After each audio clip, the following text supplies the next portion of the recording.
ஆகாஷ்வாணி.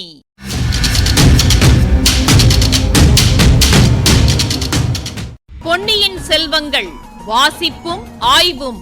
வாசிப்பவர் ராமசுவாமி சுதர்சன் அவர்கள்.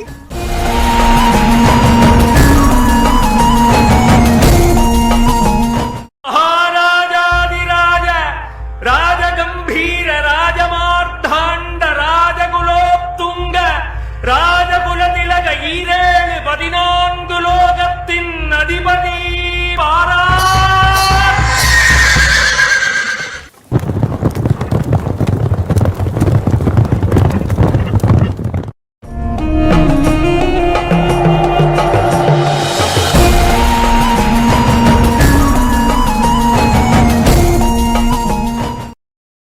நமது கதை நடந்த காலத்துக்கு முன்னும் பின்னும் சுமார் 300 ஆண்டு காலத்தில் தமிழன்னையின் திருவயிற்றில் இதிகாச காவியங்களில் நாம் படிக்கும் மகாவீரர்களையொத்த வீர புதல்வர்கள் தோன்றிக் கொண்டிருந்தார்கள். வீமனையும் அர்ஜுனனையும் பீஷ்மரையும் துரோணரையும் கடோத்கஜனையும் அபிமன்யுயையும் ஒத்த வீரர்கள் தமிழகத்தில் அவதரித்தார்கள். உலகம் வியக்கும்படியான தீரச் செயல்களை புரிந்தார்கள். போரில் அடைந்த ஒவ்வொரு வெற்றியும் இவர்களுடைய தோள்களுக்கு மேலும் வலியளித்தன. வயது முதிர்ந்த கிழவர்கள் மலையை பெயர்த்தெடுக்கும் வலிமை பெற்றிருந்தார்கள். பிராயமாகாத இளம் வாலிபர்கள் காற்றில் ஏறிச் சென்று வானமுகட்டை அடைந்து விண்மீன்களை உதிர்க்கும் ஆற்றல் பெற்றிருந்தார்கள். இப்படிப்பட்ட வீரர்கள் இருவர் அந்தச் சமயம் ஆதித்த கரிகாலன் ஏறிச் சென்ற ரதத்தில் அவனுடன் சம ஆசனத்தில் உட்கார்ந்திருந்தார்கள். இவர்களில் ஒருவர் திருக்கோவலூர் மலையமான். இவர் ஆண்ட மலையமானோடு வழக்கத்தில் பெயர் சுருங்கி மலாடு என்றும் மிலாடு என்றும் வழங்கியது. ஆகையால் இவருக்கு மிலாடுடையார் என்ற பட்டப்பெயர் ஏற்பட்டிருந்தது. சுந்தர சோழ சக்கரவர்த்தியின் 2வது பத்தினியாகிய வானமாதேவி இவருடைய செல்வத் திருமகள்தான். எனவே ஆதித்த கரிகாலனுடைய பாட்டனார் இவர். முதிர்ந்த பிராயத்திலும் நிறைந்த அறிவிலும் இவர் கௌரவர்களின் பாட்டனாரான பீஷ்மரை ஒத்திருந்தார். ஆதித்த கரிகாலன் இவரிடம் பெரும் பக்தி வைத்திருந்த போதிலும் இவருடைய புத்திமதி சில சமயம் அந்த வீர இளவரசனின் பொறுமையைச் சோதித்தது. ரதத்தில் இருந்தவர்களில் இன்னொருவன் பார்த்திபேந்திரன். இவன் பழைய பல்லவர் குலத்திலிருந்து கிளை வழி ஒன்றில் தோன்றியவன். ஆதித்த கரிகாலனை விட வயதில் சிறிது மூத்தவன். அரசுரிமை அற்றவனாதலால் போர்க்களத்தில் தன் ஆற்றலை காட்டி வீர புகழை நிலைநாட்ட விரும்பினான். ஆதித்த கரிகாலனை சென்றடைந்தான். வீரபாண்டியனோடு நடத்திய போரில் ஆதித்த கரிகாலனுக்கு வலதுகையைப் போல இருந்து உதவி புரிந்தான். இதனால் ஆதித்த கரிகாலனுடைய அந்தரங்க நட்புக்கு உரியவனானான். வீரபாண்டியன் விழுந்த நாளிலிருந்து இருவரும் இணைபிரியா தோழர்கள் ஆனார்கள். இந்த மூவரும் ரதத்தில் சென்றபோது தஞ்சாவூரிலிருந்து பராபரியாக வந்த செய்திகளைப் பற்றியே பேசிக் கொண்டிருந்தார்கள்.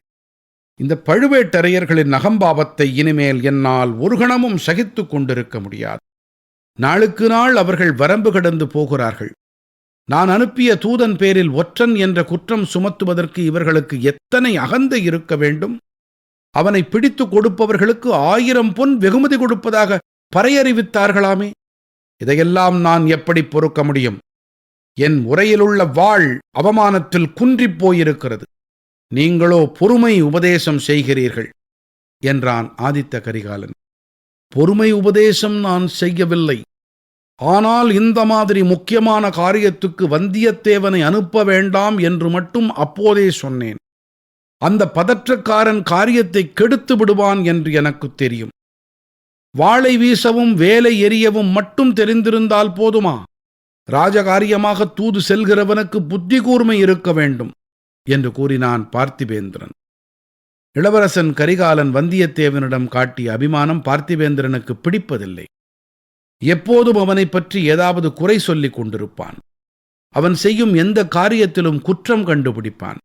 ஆகையால் இந்த சந்தர்ப்பத்திலும் அவ்வாறே குற்றம் கூறினான். ஆரம்பித்து விட்டாயா உன் கதையை? வந்தியத்தேவன் பேரில் ஏதாவது சொல்லிக் கொண்டிராவிட்டால் உனக்கு பொழுது போகாது. அவனுக்கு புத்தி கூர்மை இல்லாவிட்டால் வேறு யாருக்கு இருக்கிறது?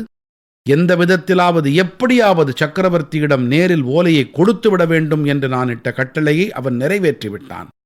அதனால் பழுவேட்டரையர்கள் கோபம் கொண்டிருக்கின்றார்கள்.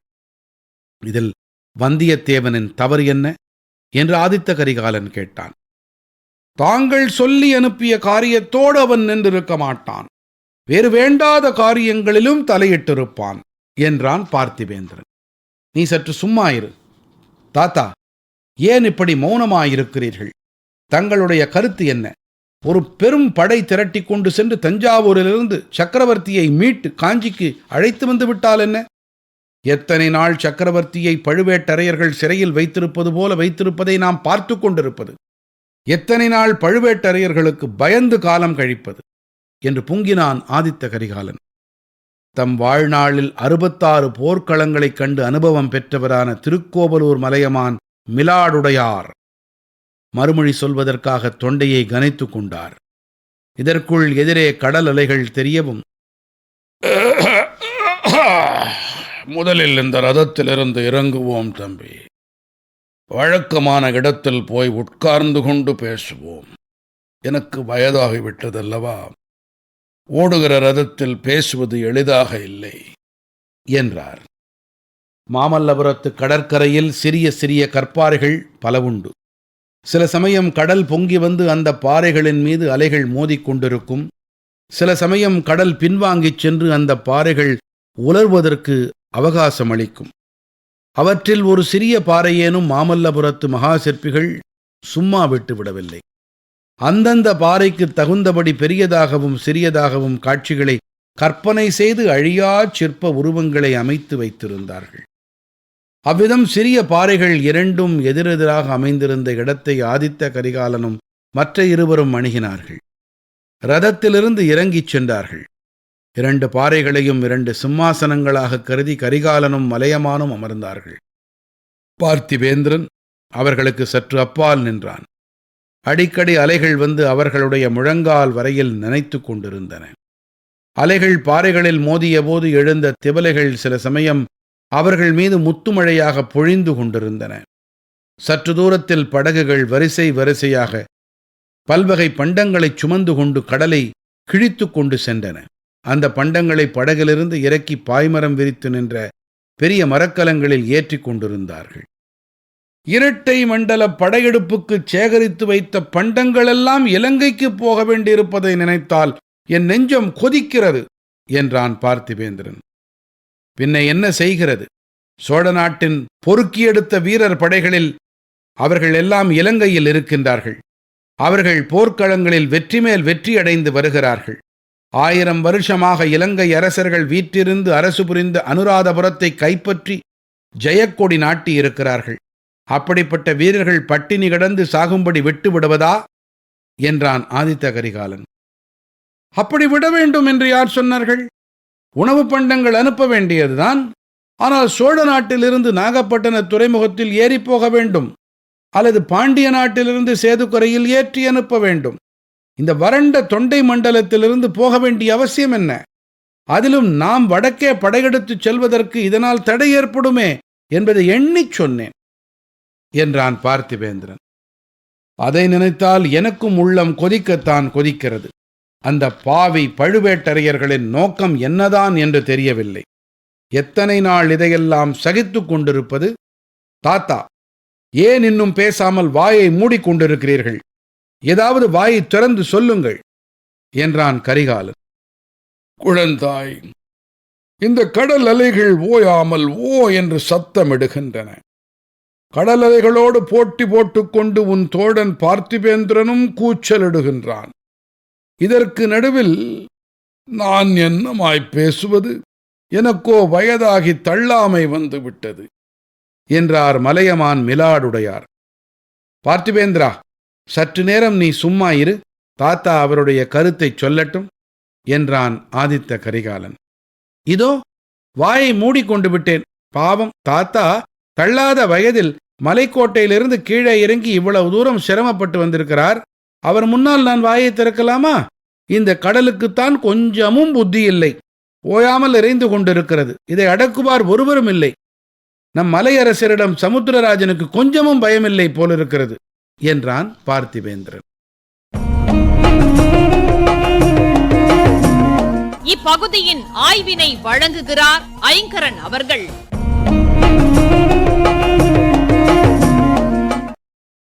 திருவையாற்றை நோக்கி வந்தியத்தேவன் போய்கிட்டு இருந்த போது அவன் மனசுல ஓடின சிந்தனைகளை கொஞ்சம் நினைவு கூறுவோம். இளவரசர் கரிகாலர் கொடுத்த ஓலையே சக்கரவர்த்தி கிட்ட சேர்ப்பிச்சப்பறம் கடமை தீர்ந்ததுன்னு இருந்துடலாமா? இந்த ராஜகுல தாயாதி காய்ச்சல்லையும் பூசல்லையும் நாம எதுக்காக தலையிட்டுக் கொள்ளணும்? சோழ நாட்டு சிம்மாசனத்துக்கு யார் வந்தாதான் நமக்கு என்ன? நேயர்களே, இந்த பகுதியில சில மாவீரர்கள் பத்தி சொல்றார் கல்கி. எல்லாரும் பாரத போர்ல ஈடுபட்டவங்க. பகைமையிலையும் உட்பூசலிலும் சிக்கி இருக்குது சோழ நாடு. ஏறத்தாழ மகாபாரத நிகழ்ச்சிகளை ஒத்திருக்குது தற்போதைய நிலைமை. இந்த பொருத்தத்தை கல்கி நுட்பமா சுட்டி காட்டுறார். பஞ்ச பாண்டவர்கள்ல இரண்டாமவன் பீமன். பகைவரை அஞ்ச வைக்கும் உடல் வலிமை படைச்சவன். கதைப்போர்ல வல்லவன். அர்ஜுனன் மூன்றாமவன், மாவீரன். 2 கரங்களாலேயும் அம்பு எய்யக்கூடிய தனித்திறமை கொண்டவன். போர் திறமையும் கடுஞ்சபதம் மேற்கொண்ட ஆன்ம வீரமும் படைச்சவர் பீஷ்மர். கௌரவரின் படைத்தலைவர். இருந்தாலும் போர் விதிமுறைகளை அறிவுறுத்தி வந்தவர். துரோணர், போர்க்கலை ஆசான். இவரும் கௌரவர் பக்கம் சேர்ந்துட்டார். பீஷ்மரின் மறைவுக்கு அப்புறம் படைத்தலைவர் ஆனார். கடோத்கச்சன், பீமசேனனுக்கும் இடும்பிங்கிற அசுரகுல பெண்ணுக்கும் பிறந்தவன். தந்திரங்கள் நிறைஞ்ச மாயாவி. தனது சக்தியால கௌரவர்களை படாத பாடுபடுத்தினவன். அர்ஜுனனுக்கும் கிருஷ்ணனின் சகோதரி சுபத்திரைக்கும் பிறந்தவன் அபிமன்யு. கருவில் இருந்த போதே போர்க்கலையை கத்துக்கிட்டவன். பாரத போர் 13ஆம் நாள் கௌரவர் அமைச்ச சக்கர வியூகத்துக்குள்ள புகுந்து தம் வீரத்தால திணற அடிச்சான். ஆனா வியூகத்திலிருந்து வெளிவர முடியல. காரணம், அந்த உத்திய கேட்காம தூங்கிட்டா சுபத்ரா. கருவில் இருந்த அபிமன்யுவுக்கு அது தெரியாமலேயே போயிடுச்சு. யுத்த தர்மத்தை மீறி 6 பேர் கூட்டுத் தாக்குதல் நடத்துறதுனால வீர மரணம் அடைஞ்சான் அபிமன்யு. இந்த நெடுங்கதையில ஆதித்த கரிகாலனுடைய வீரச் செயல்களை அடிக்கடி நினைவுபடுத்திக்கிட்டு வரார் ஆசிரியர். அவனது பாட்டனார் மலையமான் சங்க காலத்திலிருந்து வந்திருக்கும் வேளிர் குலத்தைச் சேர்ந்த மாவீரர். இந்த கதையிலேயே அதிக வயதானவரும் இவர்தான். சரி, பார்த்திபேந்திரன் பல்லவர் குல கிளை வழி ஒண்ணுல தோன்றியவன்னு அறிமுகப்படுத்துறார் கல்கி. ஆமா, திருப்புறம்புயம் போருக்கு பிறகு பல்லவ பேரரசு ஏறத்தாழ முடிவுக்கு வந்துட்டது.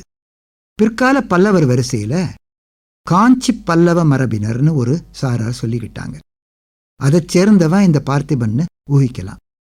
ஆதித்த கரிகாலனுக்கு நண்பன், சோழ பேரரசுக்கு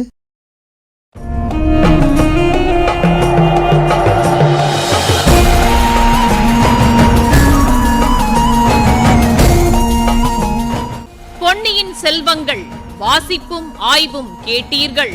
வாசித்தவர் ராமசுவாமி சுதர்சன் அவர்கள். ஆய்வினை வழங்கியவர் ஐங்கரன் அவர்கள். படைப்பு சென்னை வானொலி நிலையம்.